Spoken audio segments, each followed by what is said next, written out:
কিরে রাজু, তোর এখনো হয়নি বাবা? এই তো বাবা, আসছি। শোন রাজু, আজ থেকে তোর নতুন ক্লাস, তাই স্কুলে গিয়ে কারো সাথে মারামারি করবি না। মাস্টারেরা যা বলবে মন দিয়ে শুনবি, ঠিক মতো পড়াশুনো করবি, মনে থাকবে? হ্যাঁ মা, মনে থাকবে। আজকে আমার নতুন ক্লাস, কি মজা কি মজা। আমি কিন্তু বড় হয়ে গিয়েছি, তাই তো মা? হ্যাঁ, তুই অনেক বড় হয়ে গিয়েছিস। যা, এইবার অনেক দেরি হয়ে গিয়েছে, বাবা তো ডাকছে তোকে। হ্যাঁ, যাচ্ছি।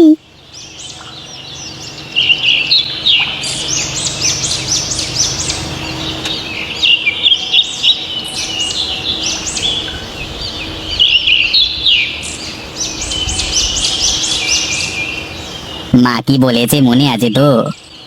হ্যাঁ, মনে আছে। সাবধানে থাকবি আর মাস্টারদের কথা শুনে চলবি, কেমন? রাজু মাথা নাড়ায়।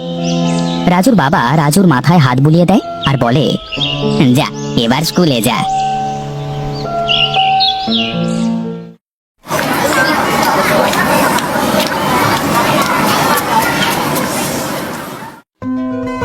সবাইকে নতুন খাতা কিনে আনতে বলেছিলাম, তা সবাই নতুন খাতা এনেছো তো? তাড়াতাড়ি খাতা বের করে বেঞ্চির উপর রাখো।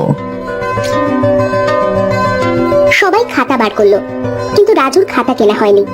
রাজু চুপ করে বসে আছে। ওর পাশে থাকা ছেলেটিও খাতা বের করে ফেললো, কিন্তু রাজুর তো খাতা নেই। ও বার করবে কিভাবে? কত করে বাবাকে বলেছিলাম খাতা কিনে দিতে, না হলে স্যার মারবে। এখন কি হবে আমার? আসলে রাজুর বাবারও কোনো দোষ নেই। রাজু আমতলা গ্রামের সব থেকে গরিব পরিবারের ছেলে। গরিব বলে কেউ ওর সাথে কথা অব্দি বলে না। স্কুলে ওকে ডেকে কেউ খেলতেও নেয় না। এর আগে নিচু ক্লাসে থাকাকালীনও রাজু দেখতো সবার কত সুন্দর বন্ধু আছে, কিন্তু ও কারো সাথে বন্ধুত্ব করতে গেলেই দেখতো সবাই ওকে গরিব বলে তাড়িয়ে দিত। সবাই ওর থেকে দূরে থাকে। এটা রাজুর এখন অভ্যাস হয়ে গিয়েছে। ভাবনার ঘোরটা কাটে স্যারের ডাকে। কি রে রাজু, তোর খাতা কই? রাজু কিছু বলে না। ও, তুই আজও খাতা আনিসনি? স্যার, আমি বাবাকে বলেছিলাম নতুন খাতা কিনে দিতে, কিন্তু বাবা বলল টাকা নেই এখন, পরে টাকা হলে কিনে দেবে। তুই আগের বছরও এইভাবেই বলেছিলিস, কিন্তু খাতা কিনিসনি। আসলে তুই মার না খেলে খাতা আনবি না। এই আয়, এদিকে আয়, এদিকে আয়। স্যার, আমি বাবাকে বলে কালই নতুন খাতা কিনে আনবো স্যার।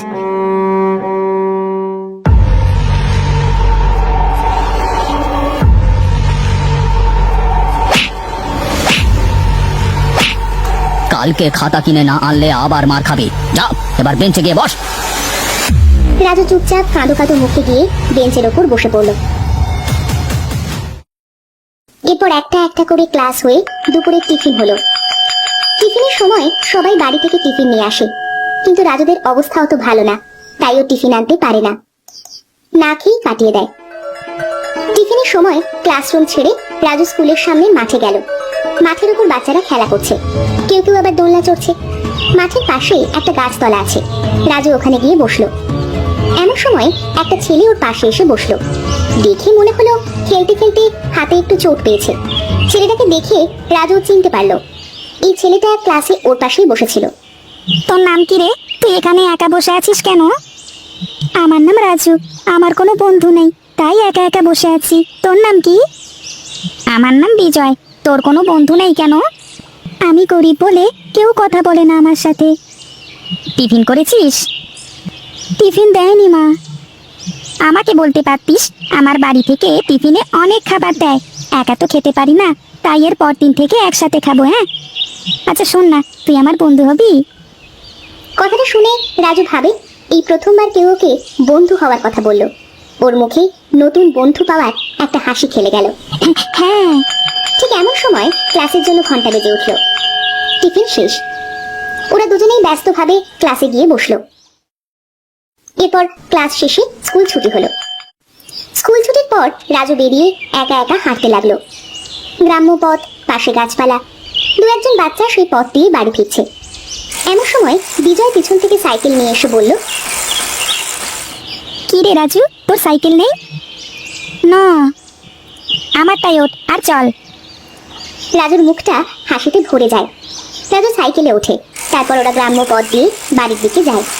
প্রথমে পড়ে বিজয়ের বাড়ি, ওরা দুজনেই সেখানে যায়।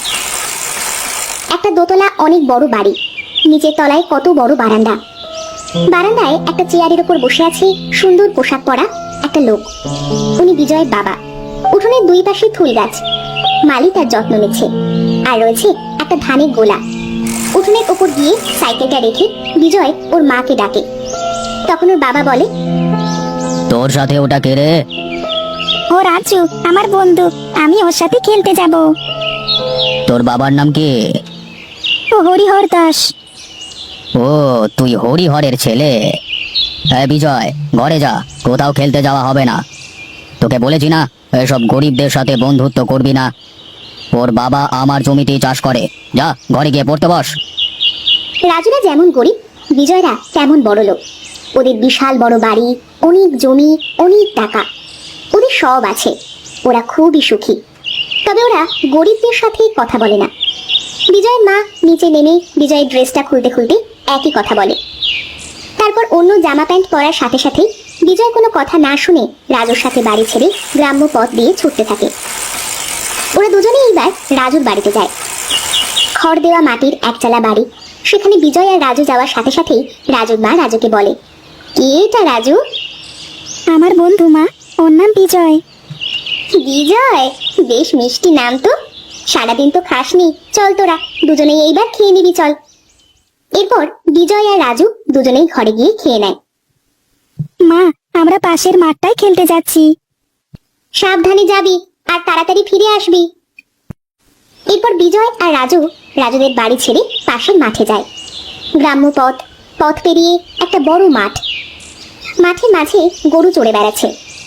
মাঠের শেষে একটা আম গাছ আছে। ওরা দুজনেই সেখানে গিয়ে বসলো। বসে বসে গল্প করতে লাগলো। এমন সময় গাছ থেকে নিচে একটা আম পড়লো।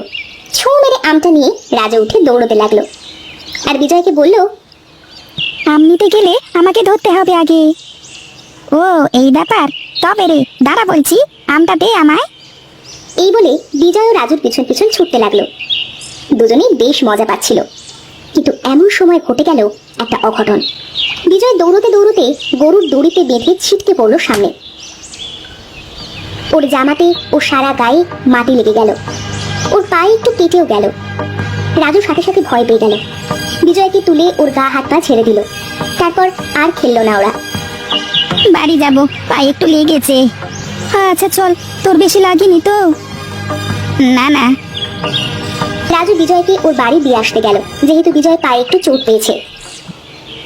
মাঠ ছেড়ে গ্রাম্য পথ দিয়ে ওরা দুজনেই পৌঁছলো বিজয়ের বাড়ি।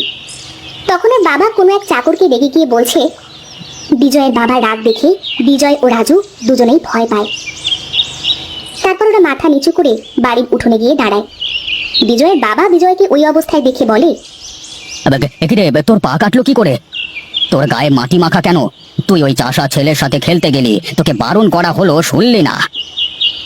পড়ে গেছিলাম বাবা। বিজয়ের মা এমন সময় ঘর থেকে বেরিয়ে এসে বলে, পড়ে গিয়েছিলিস নাকি ও তোকে ফেলে দিয়েছিল? নিজে তো সারাদিন মাঠে ঘাটে পড়ে থাকিস, তারপর আমার ছেলেটাকে ওই অবস্থা করেছিস। আমার ছেলেটাকে ধাক্কা মেরে ফেলে দিয়ে পাটা কেটে দিয়েছিস। আমি ধাক্কা মারিনি, ও পড়ে গিয়েছিল। আবার মিথ্যে কথা বলছিস? দাঁড়া, তোর বাবা না আসলে তোকে আজকে ছাড়বো না। বিকাল পেরিয়ে সন্ধ্যা হয়। রাজুর বাবা বাড়ি গিয়ে ছেলেকে দেখতে না পেয়ে বিজয়ের নাম শুনেই বোঝে রাজু এখানে আছে, তাই রাজুকে সে নিতে আসে।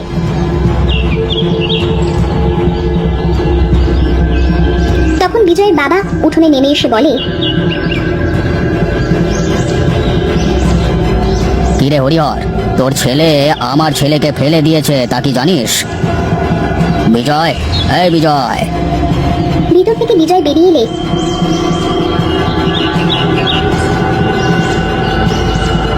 ওর পায়ের দিকে দেখিয়ে বলে, ওই দেখ, ওর পাটা কেটে দিয়েছে। তোরা চাষাদের মতো থাক, বড় লোকদের সাথে নিজেদের ছেলেকে মিশতে দিস কেন? আগে আমি জানতাম না কর্তা। রাজুর বাবা আর কোনো কথা না শুনে রাজুকে ধরে মারতে থাকে আর বলে, তোকে কত করে বলেছি কারোর সাথে না মিশতে, বাড়িতে থাকতে, তাও তুই বাড়ির বাইরে বেরিয়েছিস। ওকে কেন ধাক্কা মেরেছিস? বল বল, কেন ধাক্কা মেরেছিস? এই যা, বাড়ি যা, এখানে আর মারতে হবে না। তোর ছেলেকে যেন আমার ছেলের সাথে মিশতে না দেখি, ঠিক আছে? আগে কর্তা। এরপর রাজুকে নিয়ে রাজুর বাবা বাড়ি চলে আসেন। বাবার মারের ভয়তে সেদিনের পর থেকে রাজু আর বিজয়ের সাথে কথা বলে না। স্কুলে দেখা হলেও কেউ কারোর সাথে কথা বলে না। বিজয় কথা বলবার চেষ্টা করলেও রাজু কথা বলে না ভয়তে। পুকুর পাড়ে বসে রাজু মাছ ধরছে। পাশে একটা গাছ আছে। আসলে আজও স্কুল ছুটি। পুকুরের জলটা পরিষ্কার। রাজু এখনো অবধি অল্প কটা মাছ পেয়ে পাশের ব্যাগে ভরে রেখেছে। এমন সময় পুকুরে স্নান করতে এসেছে বিজয় আর বিজয়ের মা। বিজয়ের মা রাজুকে দেখতে পেয়ে বিজয়কে বলল, ওই দেখ বাবু, ওই চাষাটা মাছ ধরছে। বিজয় রাজুর দিকে তাকিয়ে থাকে। রাজু একটু হাসে কিন্তু কিছু বলে না। বিজয়ের মা রাজুর দিকে তাকিয়ে বলে, পড়াশোনা বাদ দিয়ে এখন মাছ ধরছিস? তাছাড়া আর কি বা করবি? আসলে বাবার শরীরটা খুব খারাপ, বাবা কাজ করতে পারছে না, ঠিক মতো খাওয়া হচ্ছে না, তো তাই ভাবলাম একটু মাছ ধরি। বিজয়ের মা মুখ দেখিয়ে বিজয়কে নিয়ে ঘাটে নেমে যায়। বিজয়ের মা স্নান সেরে ঘাটে উঠে যায়, কিন্তু বিজয় উঠতে গিয়ে পা পিছলে পিছন দিকে ভেসে যায়। বিজয় সাঁতার কাটতে জানে না। অবশ্য বড় লোকের ছেলে সাঁতার কাটা লাগবেই বা কেন? মা, আমি ডুবে যাচ্ছি, মা বাঁচাও, বাঁচাও আমাকে, বাঁচাও। তখন বিজয়ের মা কাঁদতে কাঁদতে বলে, কে আছো? কে আছো? আমার ছেলেটাকে বাঁচাও, কে আছো? এদিকে রাজু এই অবস্থা দেখে আর কিছু না ভেবে সোজা পুকুরের জলে লাফ দিয়ে সাঁতার কেটে বিজয়কে ধরে ডাঙায় আনে। রাজু গরিবের ছেলে, সে সব জানে। বিজয়কে ডাঙায় আনার পর বিজয়ের মা বিজয়ের উপর ঝুঁকে পড়ে বলে, বাবু, বাবু তুই ঠিক আছিস তো? দেখলে মা, তুমি যে রাজুকে গরিব চাষা বলতে, সেই আমাকে বাঁচালো। আগের দিনও রাজু আমাকে ধাক্কা মারেনি, আমি নিজেই পড়ে গেছিলাম। বিজয়ের মা বিজয়কে জড়িয়ে ধরে রাজুর দিকে দেখে, তারপর রাজুকেও জড়িয়ে ধরে আর বলে, আমি ভুলছিলাম রাজু, আজ তুই না থাকলে আমার ছেলেটা বাঁচতো না। তোরা দুজনে সারা জীবন এমন ভালো বন্ধু হয়ে থেকে যাস।